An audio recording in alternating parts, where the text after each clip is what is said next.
ना लेके जाओ लेके चलिए। हाँ ला लो भाई इधर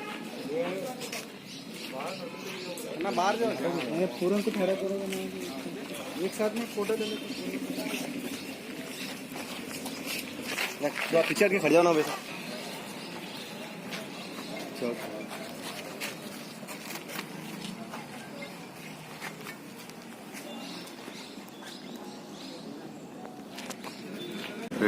नमस्कार। जुलाई महीने में 16 तारीख 11:30 बजे को मोहम्मद अहमद खान, मोहम्मद शाहरुख, अहमद खान, अब्दुल रहमान, मोहम्मद सलाउद्दीन, मोहम्मद खान, मकान शेखपेट वाले ये मतीन, अब्दुल करीम शाहनवाज, मोहम्मद मसूद के ऊपर अटैक किया। अटैक करने के लिए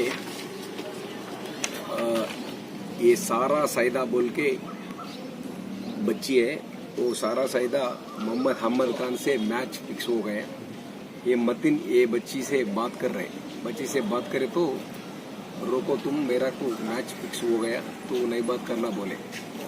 ऐसे बात करे तो इसको वार्निंग देने के लिए आके ये मोहम्मद शाहरुख जान लेने लिए हमला किया।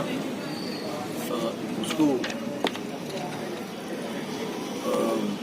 रिब्स के ऊपर अब्दुल करीम शाहनवाज, मोहम्मद शरीफ, अब्दुल करीम शाहनवाज टोली चौक, मोहम्मद मसूद शेखपेट, दोनों को इंजरी हो गए, हॉस्पिटल में एडमिट करे। आज 12:30 को ये 5 आदमी को अरेस्ट किया। मोहम्मद खान 20 साल फरार में है, इसको भी अरेस्ट करते, ये पूरा आदमी को अदालत में पेश करते। Thank you. साहब इन ऊपर कुछ केस ओके इंक्वायरी करे, राउडी शीट नहीं है, केसेस नहीं है।